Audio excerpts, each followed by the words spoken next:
Welcome to another year of Sports Inc. Along with Mark Gregory, I'm Scott Taylor, broadcasting here from Giovan's Pizzeria and Restaurant in Crest Hill. And another great season, Mark. We got the football preview coming out this week. We got other previews coming out this week, and first football games coming out Friday. Well, how excited are you for the season? It's gonna be a great year. I mean, the summer. Everybody thinks our summers are easy, but trying to find something to do. It's just all anticipation for this Friday night right here, this first season. And it's gonna be a great one with obviously headlining with JCA at Providence on ESPNU. I mean, how much more build up can there be for a game in our area? Yeah, it starts off there, and I think it just keeps up every week. I mean, every week there seems to be a big game going on, and with the 9-week football season, the first week of the year starts with you're thinking playoffs right away because some non-conference games, you have a tough conference, you have to win those non-conference games, and especially the SPC, I think, is going to be the biggest one this year. It's like last year, we had a lot of teams are 4-5, 5-4 last year. I think we're going to see the same thing in this year.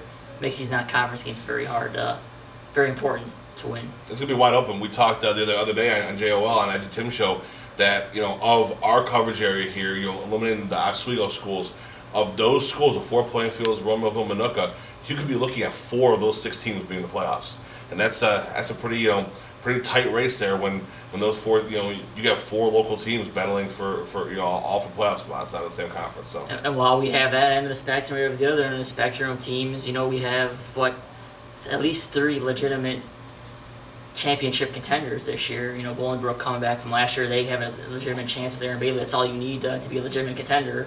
And JC, all you need is Ty Isaac to be a little bit contender. And Maine South, all you need is Matt Levine to be your contender. So, automatically those 2 teams are contenders, and they do have talent around them, which obviously is going to help their cause this year. I think Dan Sharp said it best the other day. He said, the Hilltoppers don't have to be a one-man team. He said, but if I have to, I like my chances with the one man I got. And so that's pretty. And I think all 3 teams are that way.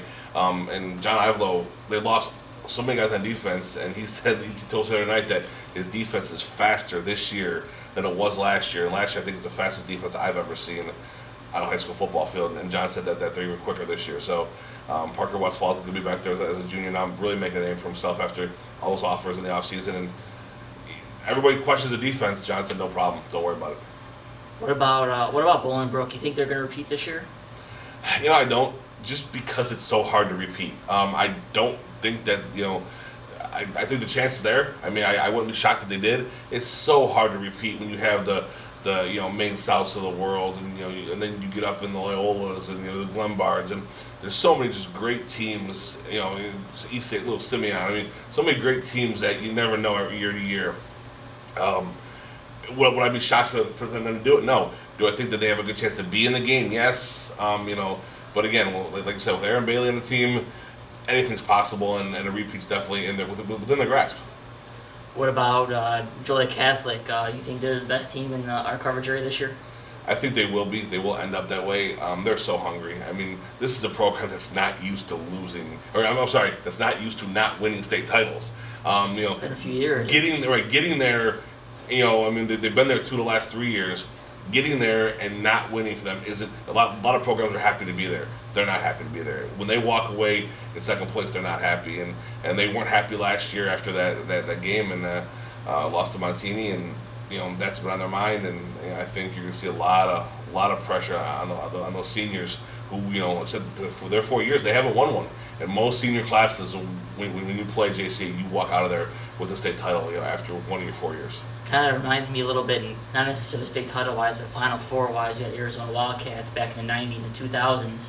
From 94 to 2007, they had a senior class make the Final Four each. The senior class had the Final Four each time through there until Illinois beat them in that dramatic comeback game at 2005, I think it was. So JCA is that. I'm leaning towards Maine South this year. They're in the same situation. JCA, I mean, they're coming off a recent however many titles they won in a row, but last year they lost early in the playoffs, and that one hurts when you lose that early in the playoffs. And they want to get back, and they definitely have the talent to do so. And 8A, we were waiting last year for a possible Maine South Bolingbrook matchup. Right, and could happen maybe this year. We did see Downer South and Bolingbrook matchup last year. I don't think Downer South's gonna be quite at that level this year, but you never know. We have these teams. It's fun to watch our teams play each other in the playoffs because then we know one of the teams is gonna move on. automatically to advance. So it's good to see. But let's figure out, it is the IHSA, and if Bolingbrook and Minnesota are both doing really well, they'll make sure that they put them on the same side of the bracket, so one of them not eating each other out. And because that's just how the IHSA works. They never want to see that best matchup for the state title. No, why would that happen? What about surprise team this year? What do you think is going to sneak up on some teams? I said on JOL the other day, and I'll stick to my guns. I think it's Joliet West. I think this is the year, not only because I think they're going to be good, I think they have to be. I mean, this is the year that, Coach Aubrey's been there for, 6, 7 years before, or for 4 years before. This is the 7th year now. 4 before the split, 3 since the split. They have to win now. I mean, they really, the guys have been there. Yeah, they lost to Matt Carans and, and Colin Shea, but they have back a lot of skill players. Cam Hargrove, got Corey Rogers, who are both listed as running back and wide receivers.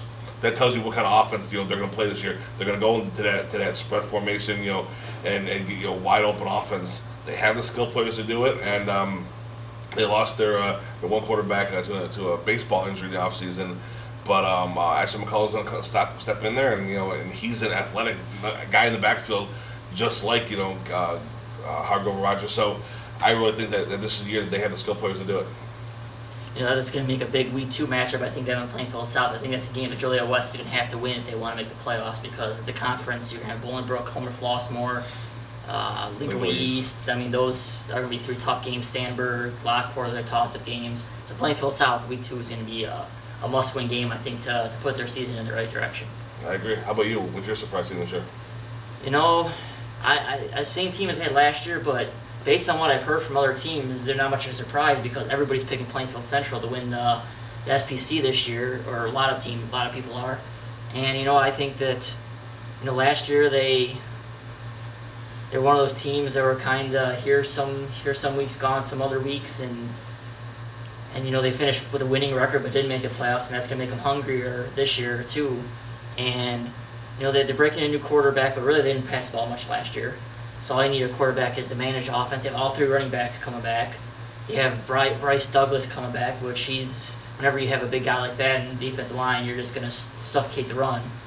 And, those 3 running backs, they're going to have a chance. They have a very good chance of going 2-0 in the non-conference schedule again this year.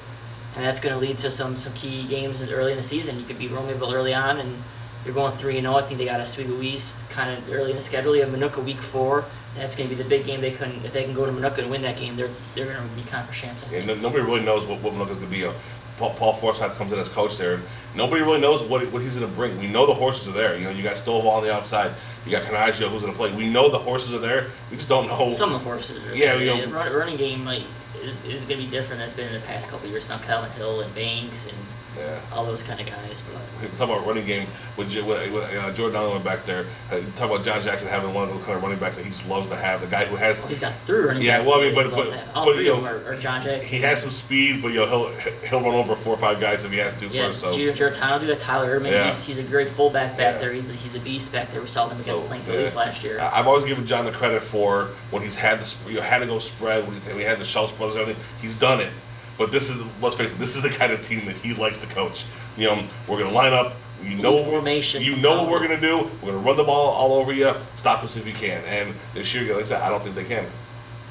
Yep. And then, what about a player or 2 that's going to break out or surprise us and something like that this year? I said in the preview that I'll pick my same surprise player. Look for Mike Ivelo. He's the coach, son of Coach John Ivelo over at Bolingbrook. Mike transferred from Minooka. They moved. He ended up in Joliet. Chose to go to Joliet Catholic over the township, and he's in a play. He'll probably end up in that fullback spot.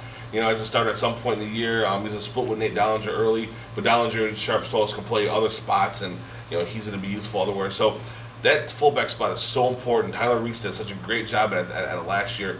But with so much emphasis being on Ty Isaac this year, I think Tyler Reese is going to have some big games. But that fullback position, I think, is going to have some big games. And I think Mike has the skill to do it. So we'll see. But I definitely think that he's going to break out. I think your pick was another one of our coaches' sons. Yeah, well, I got some surprise breakout and surprise. I got 2 different quarterbacks. Surprise player Jacob Van Buell from Romeoville last year. He came on second half of the year, had a huge game against Plainfield Central. You were at that season finale game. question is if he can have enough receivers to get the ball to, and if he's gonna have enough time to get the ball to. Right. That might be the biggest question. But I think he definitely has a skill set in his second year of being a coach, being a quarterback is gonna definitely help out the cause there. And then Lyle's got Nick Saul. He's a pure pocket passer back there, and he can move around a little bit in the shotgun formation, and he's going to put give Lyle a chance to make the playoffs this year, and it's going to be, I think he's a second or third year guy, and his experience is going to help carry Lyle. I think he's going to break out and hopefully do some things for Lyle this year. That is all up in the air too. I mean, there's after Wilmington's all. Yeah, exactly. And they had that great game with Coal City. Week 1 and 2, they had their big crosstown matchup. So that whole conference is the big and small. It's all messed up over there. But there's just kind of a little preview for what we expect this year. Coming up, still we're going to talk to the owner here, Jerry Von March, and sit down with him, talk about a different kind of football, and then we're going to get into our picks for this week and see how much I beat you this year. Last year I beat you down pretty good, so maybe we can get some revenge. Yeah, you did. I got to do that. All right, we'll be right back. Thanks.